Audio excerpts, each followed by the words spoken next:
नमस्कार बच्चों। आज हम करेंगे प्रश्न अभ्यास के प्रश्नों को, वह चिड़िया जो चैप्टर के। इसका पहला प्रश्न है, तुम्हें कविता को कोई और शीर्षक देना हो तो क्या शीर्षक देना चाहोगे? उपयुक्त उपयुक्त शीर्षक सोचकर लिखो। शीर्षक मतलब कविता का नाम, जैसे वहाँ था वह चिड़िया जो, तो यहाँ आप क्या नाम दे सकते हो? इसमें आंसर है, मैं इस कविता को नीले पंखों वाली चिड़िया शीर्षक दूंगी। इसके अन्य शीर्षक नन्ही चिड़िया या सुंदर चिड़िया भी हो सकता है, तो ये भी शीर्षक आप लोग दे सकते हो। इसे अपने विचार से सोचकर लिखना था। प्रश्न नंबर दूसरा है, इस कविता के आधार पर बताओ कि चिड़िया को किन किन चीज़ों से प्यार है।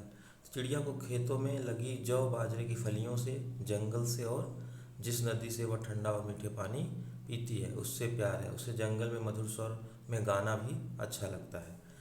और तीसरा प्रश्न है, आशय स्पष्ट करना है, मतलब कि कविता का भावार्थ, कुछ लाइन दी गई है, उन्हीं को हमें उसका आशय स्पष्ट करना है। इसका है, रस उड़ेल कर गा लेती है। इस पंक्ति का आशय यह है कि चिड़िया खुश होकर गाने लगती है क्योंकि वह स्वतंत्र है, उसके गाने में माधुर्य है, मिठास है। ऐसा लगता है कि जैसे वातावरण में रस उड़ेल कर उसे रसमय कर दिया हो। प्रश्न नंबर 4 है, आशय स्पष्ट करो। चढ़ी नदी का दिल टटोलकर जल का मोती ले जाती है।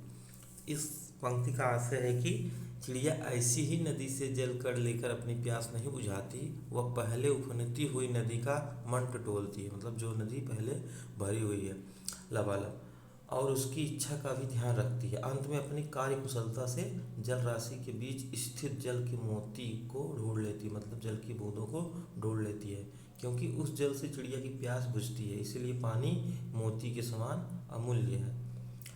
प्रश्न नंबर 5 है, नीचे पंछियों के नाम दिए गए हैं, उनमें यदि कोई पक्षी एक से अधिक रंग का है तो लिखो कि उसके किस हिस्से का रंग कैसा है। जैसे तोते की चोंच लाल है, शरीर हरा है।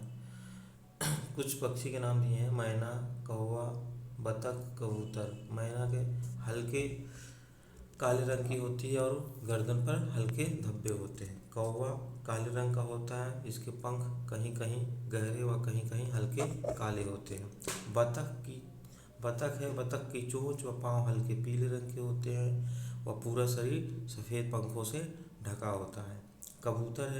कबूतर सलेटी रंग का होता है, उसकी आंखें लाल व पाँव गुलाबी रंग के होते हैं, उसकी गर्दन पर हल्के काले व सतरंगी रंग की झलक देखने को मिलती है। प्रश्न है 6, कविता का हर बंद वह चिड़िया जो से शुरू होता है और मुझे बहुत प्यार है पर ख़त्म होता है।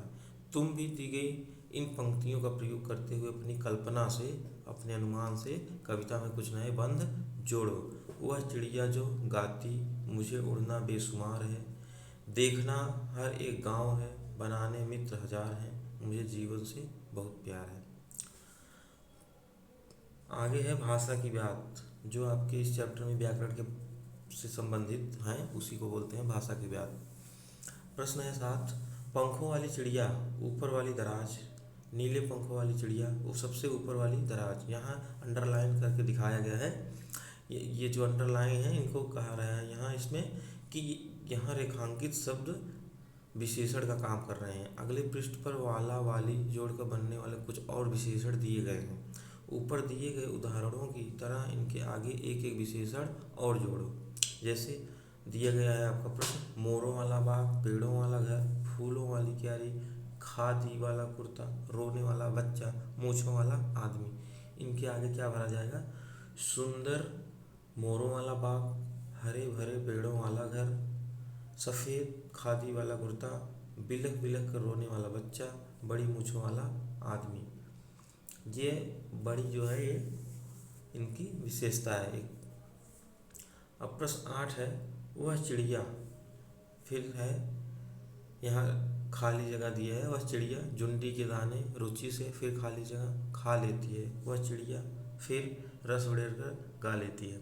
कविता की इन पंक्तियों में मोटे छपे वाले शब्दों को ध्यान से पढ़ो। पहले वाक्य में रुचि से खाने के ढंग की ओर, और दूसरे वाक्य में रस उड़ेल कर गाने की ढंग की विशेषता बता रहे हैं, अतः ये दोनों क्रिया विशेषण हैं।